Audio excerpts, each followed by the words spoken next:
Good morning. Morning. Good to see you. You guys don't know this because 10:30, but I was 5 minutes late at 9 o'clock. And so I was down in the Grand Hall talking, and people, when they just won't quit listening, it's hard for me to tear myself away.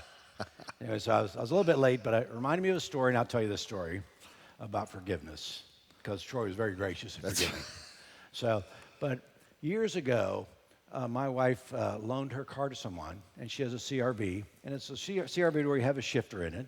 But the guy that borrowed the car that has one of these with the push button, and when you open the door, it automatically goes to park. So they borrowed the car, and they didn't know when they got out of the car, they didn't put it in park, and they left it in drive.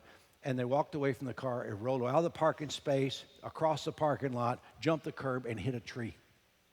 And it broke out the whole back window, did several $1,000s worth of damage. And when I found out about it, I was it's okay, it's an accident, very forgiving. And my wife was not nearly as forgiving. She's like, this is my car, and I just can't believe this happened. I said, look, you just need to let it go. It's just a car. We'll get it fixed. And she said, well, and she struggled with that. That forgiveness is a problem.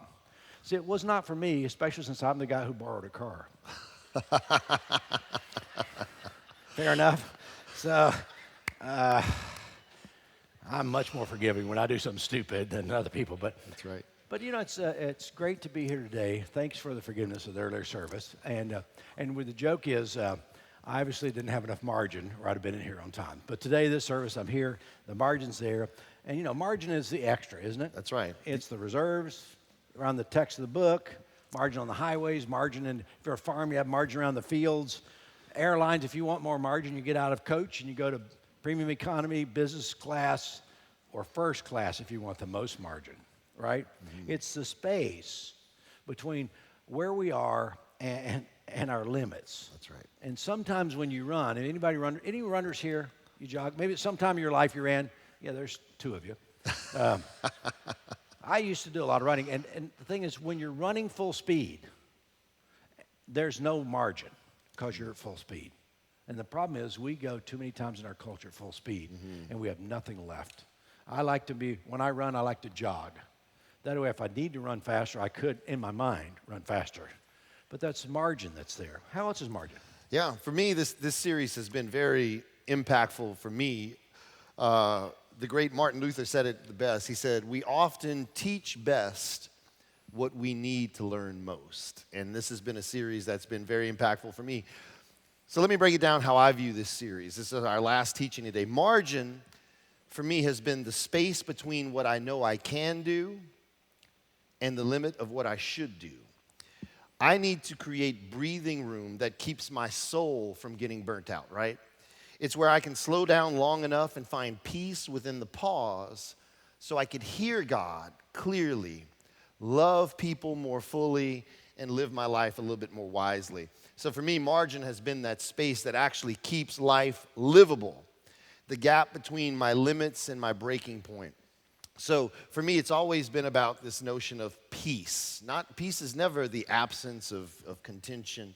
Peace has always been the awareness of God's presence in the midst of turmoil or chaos. And so that's what this series has taught me. Right, and you find that shalom or that peace in the margin. Mm-hmm.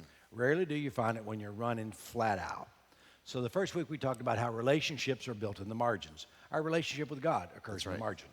And then our schedule, right? Yeah, week 2 we talked about time and schedule. That was really impactful for me in trying to prioritize what my capacity is. And that's something Dr. Baucom said, is that your priority will determine your capacity.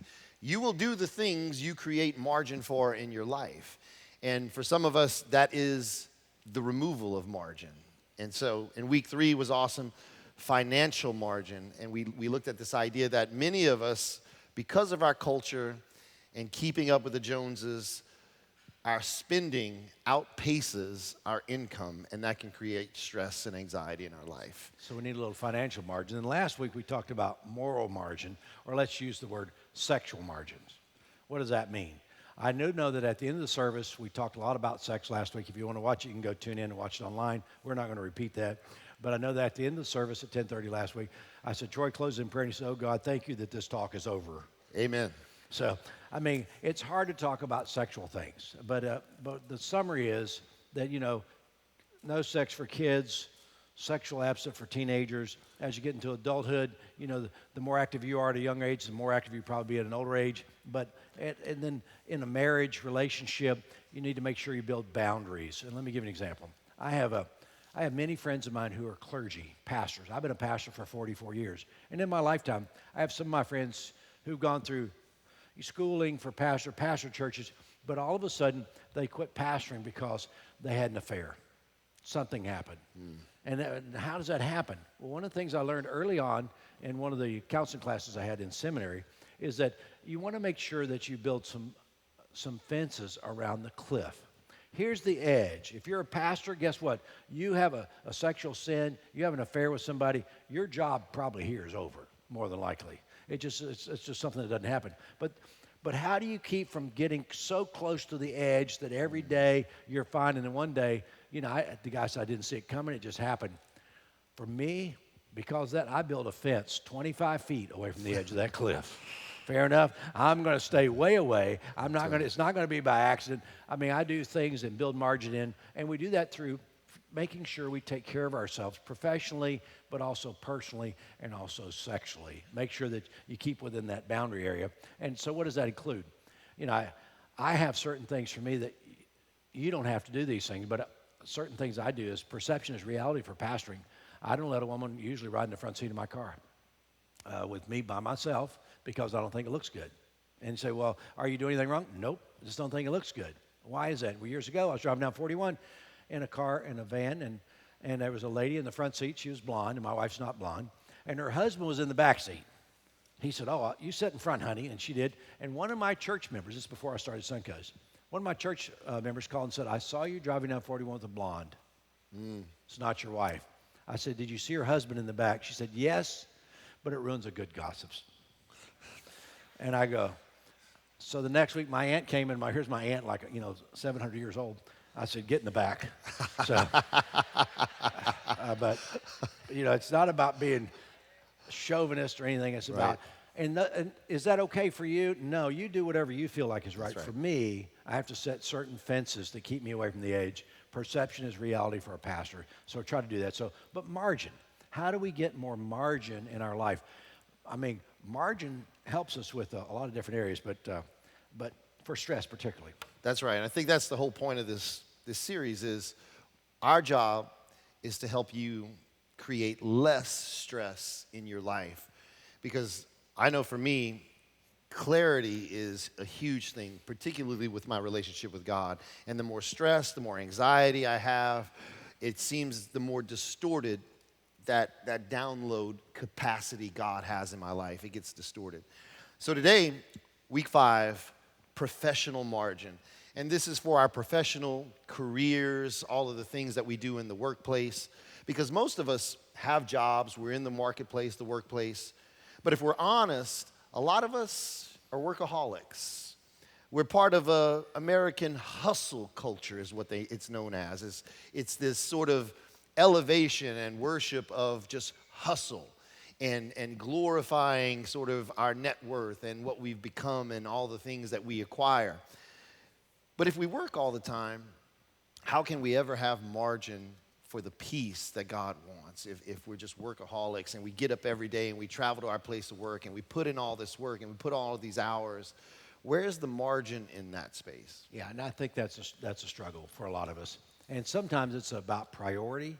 We don't prioritize the right thing. For example, we don't get enough sleep. And folks, I'll tell you, you need to get a good enough sleep, a certain amount of hours. But you say, but I stay up too late because I'm working on a project, and I get up too early because I'm on the go. My alarm gets off. I know exactly from the time my alarm gets off exactly how long it's going to take me to get a shower and get cleaned up and have something and get out the door. And there's not extra minutes there. It's exact. And for me, I like to get up a half hour before that. Why? Because I know what time it takes. I just need the extra margin in my life. I don't want to be rushed. I want to be able to sit, and I'll sit and reflect. My wife more than once has come in and said, are you asleep? I say, nope, I'm just reflecting. Because as I reflect, I think about what I did yesterday. I think about what's coming today. What can I do to be at my best today? Who is hurting around me today? And I think those are important. So professional margin is critical. But for some of us, we work too much. I'll confess to you, I have workaholic tendencies. I'm a type A personality. I grew up in a family of 9 kids, and my mom and dad, and we lived in a 2-bedroom house with an outhouse. And were we affluent? No, we were poor, and which I think is really interesting. But you learn to work, because if you want anything, you have to work for it. That's right. And then you discover work is the way it happens. So when I was in college, my first year, well, in high school, I worked 40 hours a week in high school.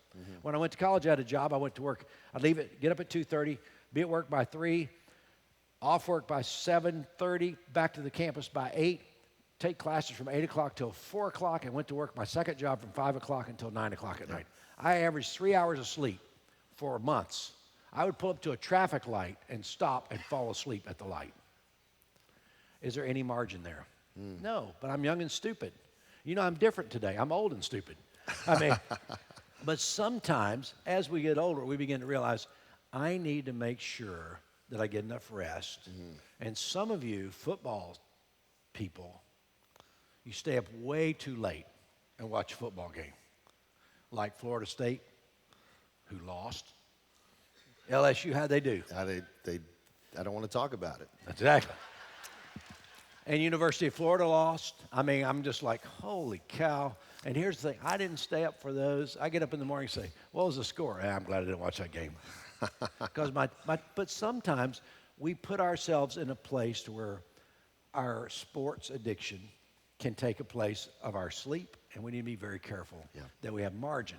Margin is simply, for me, getting up with enough time in the morning to have some quiet time with God, because my relationship with God happens in the margin. And when I come home in the evening, I want to make sure that I don't have a lot of work. Do your work during the day, and it's plan, it's priority, and I think it makes a difference. That's right. So if you're taking notes, here's point number 1 for us today to consider.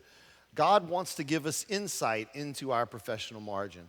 A lot of us are stressed out at work, on a job, because here's the thing. We work hard. We spend lots of time in our job, and if we're honest, many of us here, not all of us, but many of us are not rewarded appropriately. If you've ever been an adjunct professor, that is one job where you are not rewarded appropriately.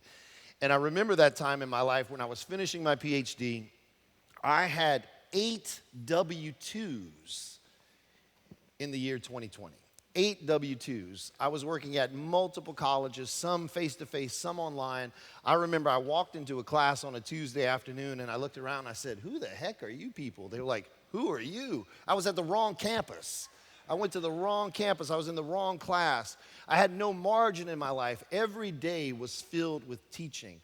And that's when my wife kind of told me in a loving way, maybe you're doing too much and you're overextending yourself. Because my mind was, I have to provide, I got to pay these bills, But at what cost to my own sanity?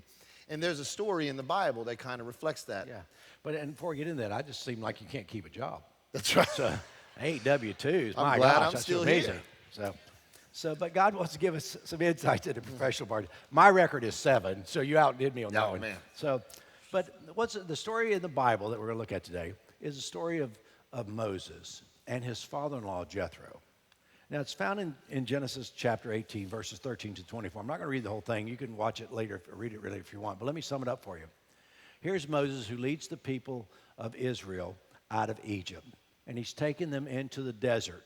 And they're trying to figure things out. They've not yet been to Mount Sinai, so they don't have the 10 Commandments. They don't have the moral order. They don't have the laws. And Moses is trying to handle everything. So he's having all the people, everybody that had a problem would come to him looking for an answer. And can you imagine how stressful that might be? So his father-in-law went with him one day. His father-in-law's name was Jethro. And it was, I think it was take your father-in-law to work day. So he took his father-in-law to work with him one day. And as he did, his father-in-law watched him, and he just was wearing himself out. Everybody had to see one person. We use the term today, bottleneck. He couldn't get anything done because he was the bottleneck. Everything had to go through Moses. And Moses did this, and it was a normal day. And his father-in-law said, look, I need to speak in your life if you allow me to. So what did he tell him? He told him, he said, Moses, the work is too heavy for you. Listen, verse 18. You cannot handle this responsibility alone.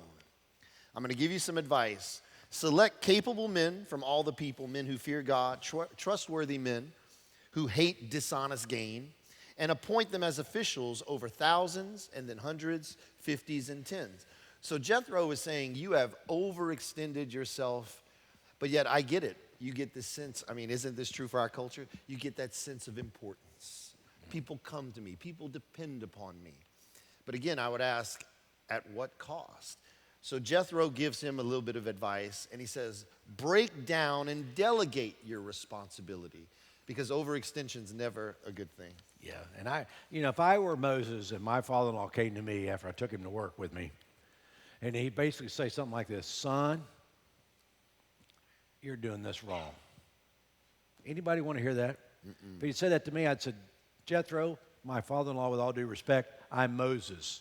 God called me at the burning bush. I went to Pharaoh. I shouted down Pharaoh, all the plagues. I'm the guy that let him out of here. I mean, if it weren't for me, no one would be where they are. I'm important, and they need to come and see me. How dare you instruct me?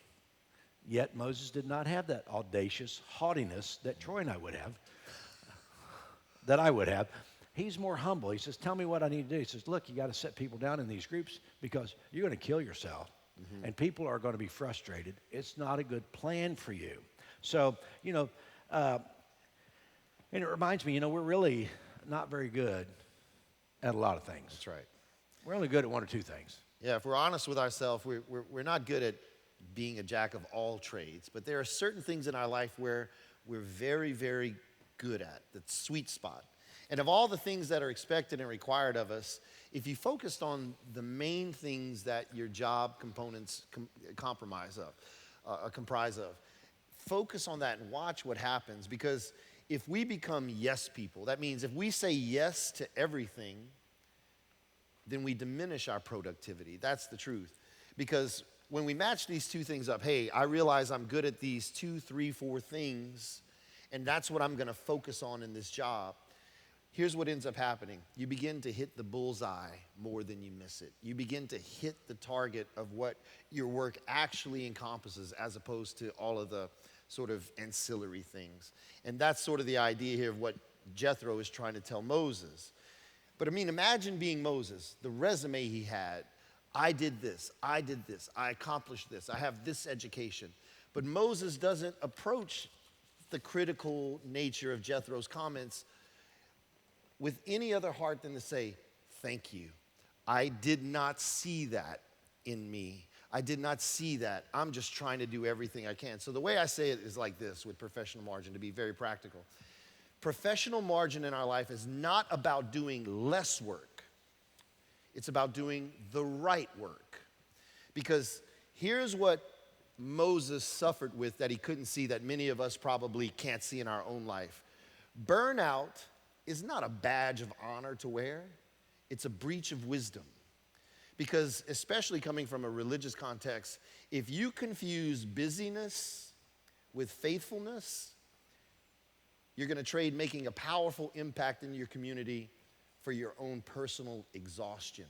And here's what psychologists tell us. They overwhelmingly agree on this idea that chronic overextension, whether it's at work, whether it's getting my children to all of their different things that they've got to be a part of, it narrows the brain's capacity for creativity and empathy. Those are the very traits that make us effective leaders and image bearers for God. See, here's the way I look at it theologically. It's a reminder that rest and delegating my weaknesses are not weaknesses in themselves. They're acts of trust. And so me giving margin to my own professional career as a pastor, it's a declaration of faith. It says, God, I am just a resource. You are the source. So maybe the goal in your professional lives is this, and this may sting. The goal is never to prove your worth, but to protect your witness. Because if my work consumes me, then it no longer reflects Christ in me. You can never lead well if you live wearily. You can't pour out into others if you cannot pull back from work. You can be fruitful without being faithful to your own limits. And I understand it. It is a cultural pressure to say we need to accumulate, we need to acquire, I need to live in this neighborhood, I need to have this square foot house, I need to drive this car. None of that matters to me personally. It may matter to you, but at the end of the day, I know what God has called me to do, and that is to be an effective image bearer of his Spirit, which always already lives within me. So let me confess to you that I've lived my life as a person who is sometimes overextending myself. I wear the badge of workaholism, not today. And you say, well, how do you get beyond that?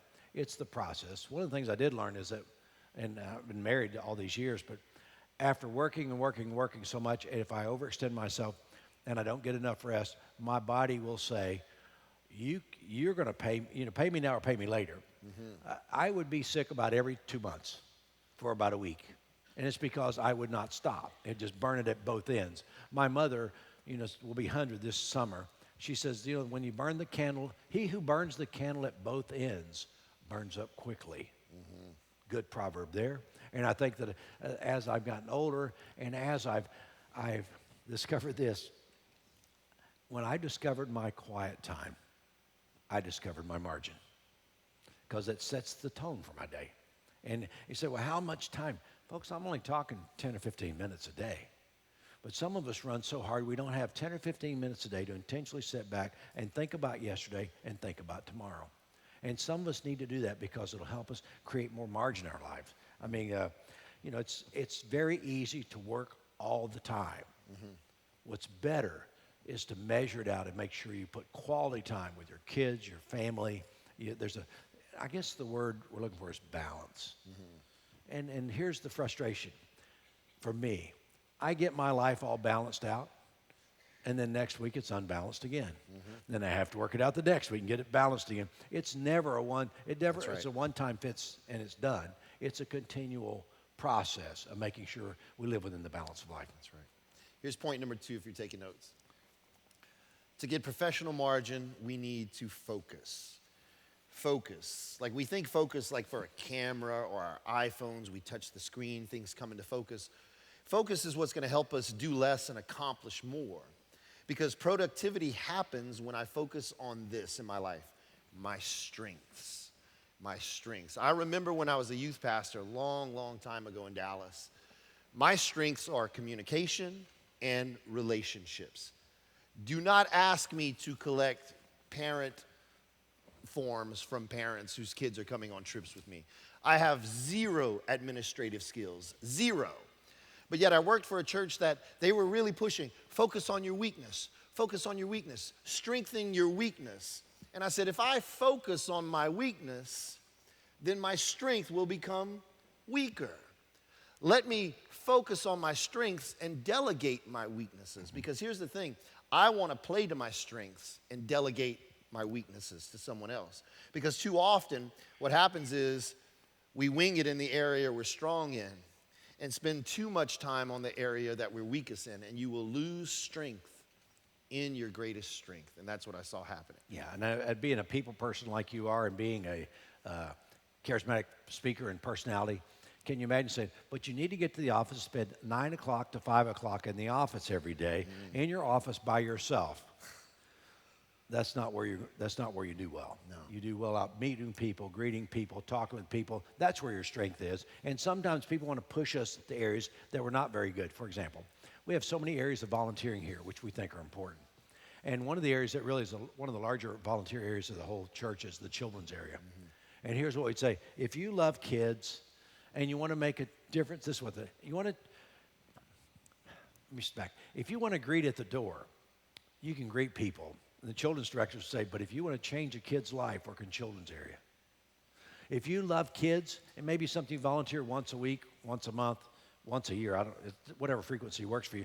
You should volunteer in some area to give back if you love that area. Now, if you hate kids,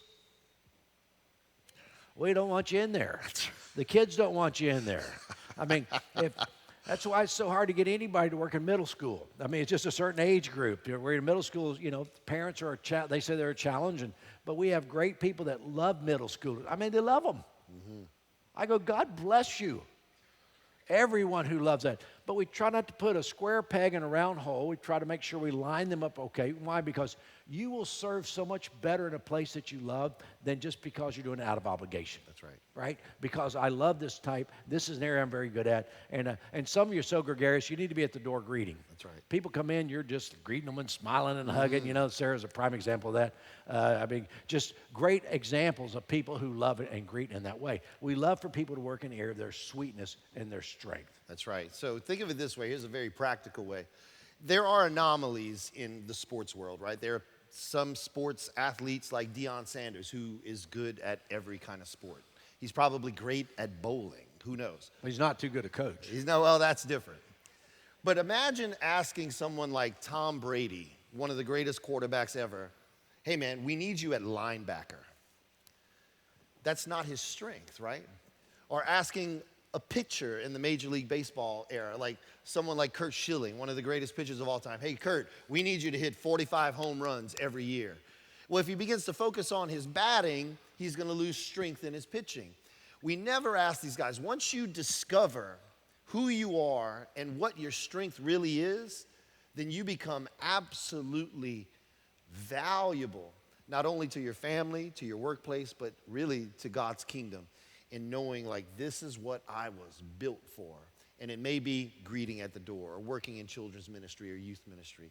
And so discovering that is very, very valuable for all aspects of your life. You know, some people who play golf, if you hit the golf or even in baseball, in the bat or the club, there's a sweet spot. You play golf where you hit the ball right in the right sweet spot, the ball goes so much farther. You bat, you hit it right in the right spot, the ball goes so much farther. If we could learn to live our lives within the sweet spot, not within the spot where we're not very good or, you know, it just doesn't work for me there, people are better blessed. We're better blessed. It's a better thing to go along. So I think it's important, you know, for us, focus is the key. For a professional, I need to find out what I do. For me, there's a question that I ask on a regular basis. What do I do that only I can do? What do I do that only I need to do this? Because, you know, I'm the head of this organization. What do I need to do? And sometimes it's not some of the other things. For example, when I went through school, most of my undergraduate and graduate work, I always worked full time, but usually I was a maintenance guy. For 2 or 3 years, I did heating and air conditioning. In my garage right now at my house, I have 2 sets of gauges and several kinds of Freon in my house in case something happens. And when my air conditioning goes out, you know what I do? I call SRQAC. Why? Because I don't have the bandwidth. I cannot do everything that maybe I can do. I have to choose what do I need to do is only what I can do. And then I delegate the other things out the best I know how. And you say, well, Pastor, that doesn't fit for me because I'm really not in that type of work. I go to work and I do what I'm told to do. And then I'd say, then do it the best you can. Do it with a smile on your face, and you'll find yourself advancing. Work hard. There's nothing wrong with hard work. What's wrong is when you don't have any margin and you don't have time to reflect and find out who you are and what your strengths and what your weaknesses are. Where am I at my best? Focus is great, too, for professional margin. For me, focus, I call it this in my own vernacular. Focus is the holy art of doing less so that God can do more through me. See, we live in a world that sort of worships multitasking, but here's the truth. Being good at multitasking is not necessarily a bad thing, but it doesn't necessarily make you more productive. Sometimes it just makes you more distracted. And here's what neuropsychologists tell us, is that constant task switching in a day can drop a person's IQ by as much as 10 points. And some of us don't have that much to lose. That's right. So in other words, some of us are just one email away from being legally dumber, right? So that's the idea. But I think going back to the story of Moses, I think this is what Jethro is telling Moses. Moses, stop being so good at juggling everything. Become great at leading. Because margin doesn't come from motion, it comes from meaning. And when I discover the thing that God has called me to do and stop chasing the things he didn't call me to do, then you know what comes to my heart? Peace. Theologically, here's how I say it. Focus is an act of worship. It's how I say, God, oh, this is good. God, I trust that my worth does not depend on my workload. Because when I play to my strengths and I delegate my weaknesses, guess what? I'm not being lazy. I'm being faithful. Because when I live life in my sweet spot and things actually become more productive, then guess what happens? God gets the glory, not my hustle. I don't care about my hustle. I care about God's kingdom expanding and lives being transformed and changed and people becoming the best version of themselves they can be. Because I said this a few weeks ago, if the enemy can't make you bad, the enemy will make you busy. And the cure for busyness isn't always balance, it is focus. So I'd say it this way, in a loving way: get off the stinking hamster wheel. Stop trying to juggle the flame torches of obligation in your life and start sharpening the ones that God has put in your hand, and watch him multiply the impact you have in others' lives. And guess what? You'll enjoy the effort and the outcome a lot more. Yeah, now back to what you said about peace. You know, it's the shalom in life. Where do you find that? It's not in the busyness. No. It's not in the panic. It comes in the margin. It's in the time that you have. If you want to have a relationship with someone that's the love of your life, you've got to spend time with them. It's in the margin. It's not in the day-to-day work panic. I never see my spouse. I never see my significant other because we're just running all the time. But where do you find the margin? It's in the margin. We find the peace of God, and we also find ourselves being better human beings. Mm-hmm. We find ourselves better connected within our families and also better connected with our God. That's right. Let's stop and pray, Suncoast, and ask God to give us strength to live in that margin. Awesome God. God, help us to find peace as we pause. God, help us to find beauty in the balance. And God, let us live faithfully, not just busily with our lives. God, there's so much more to life than work.